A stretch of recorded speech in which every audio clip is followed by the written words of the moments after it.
Flat Stanley's Worldwide Adventures, Book 6, The African Safari Discovery. Created by Jeff Brown, written by Josh Greenhut, and pictures by Mackie Pimentuan. Chapter 5, Down the River. The lamb chops followed the sun westward across the savannah, as Captain Tony had instructed. Soon more and more trees sprung up around them, and they came to a river. They walked along the muddy bank. The sun was high in the sky. Drops of sweat ran from Stanley's forehead down his body.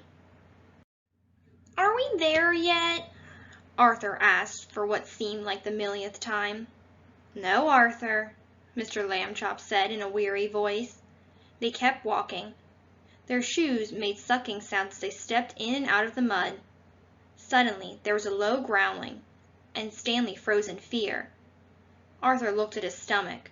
"I'm hungry," he whined. "Look at that," said Mr. Lambchop, pointing down the bank. It was a canoe pulled up on the shore. The Lambchops found a paddle inside. Mr. Lambchop scanned the area. "Stanley, exactly how far downriver did Captain Tony say to go?" Mr. Lambchop asked. "A few hours," replied Stanley. "On foot or by boat?" Stanley realized he didn't know. "My feet hurt," grumbled Arthur, "and I have mud in my socks." "Whose canoe do you think this is?" Stanley asked his father. Mr. Lambchop shrugged. "I don't know. Perhaps the owners went hunting." Meanwhile, Arthur climbed into the canoe.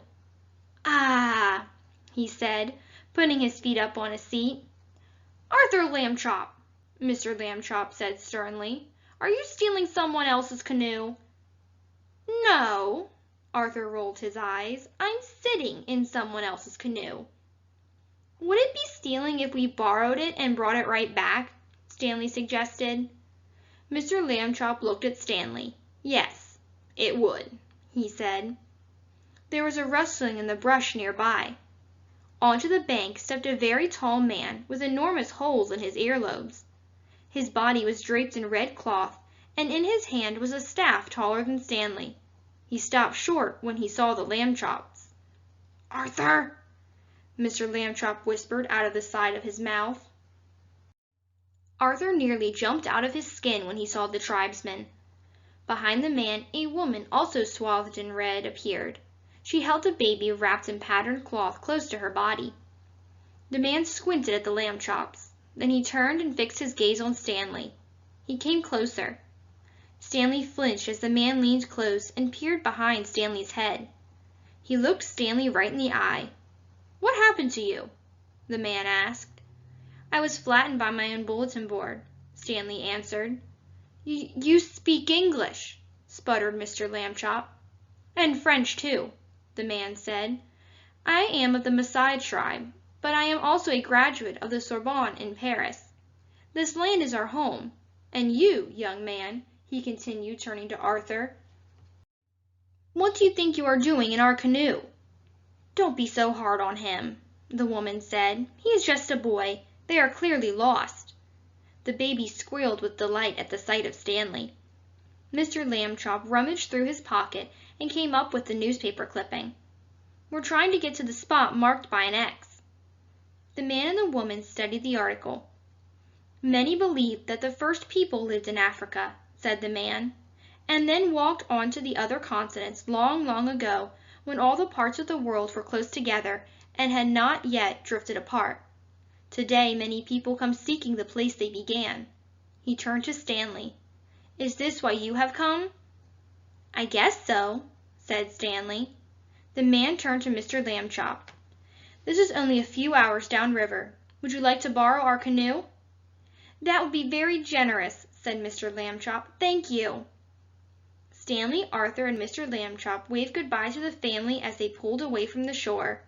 Soon they were in the center of the river. A hippopotamus eyed them suspiciously, with only the top of its head and its enormous nostrils visible above the surface. Stanley and Arthur had both wanted to paddle, and finally Mr. Lambchop agreed to let Stanley have the first turn. Canoeing was much harder than Stanley expected. The canoe kept drifting toward the shore.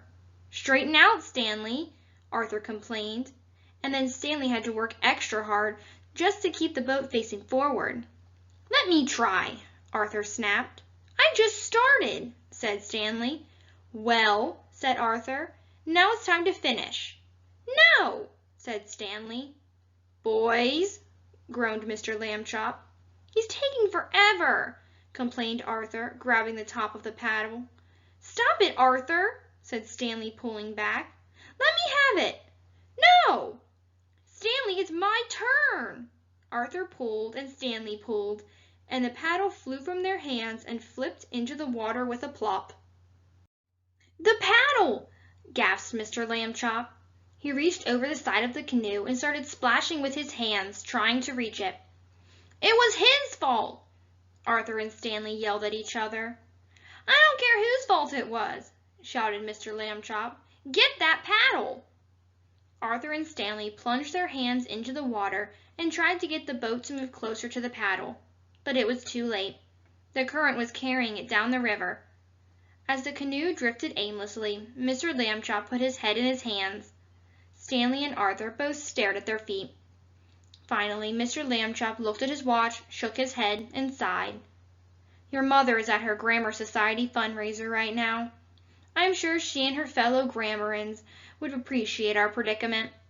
Stanley and Arthur exchanged curious glances. "Today, we have discovered the origin of a common expression in the English language. We are, as they say, up a creek without a paddle." Mr. Lambchop's lips curled into a smile. Stanley and Arthur started to giggle. When their laughter died down, Mr. Lambchop looked at them earnestly. "I expect the two of you to pay for that paddle out of your allowance," he said. "We gave that family our word that we would return their canoe as we found it. Do you understand?" "Yes," said Stanley and Arthur. "We are Lambchop men in deepest Africa," said Mr. Lambchop. "We must work together." A minute later, Stanley's shoes and socks lay on the floor of the canoe.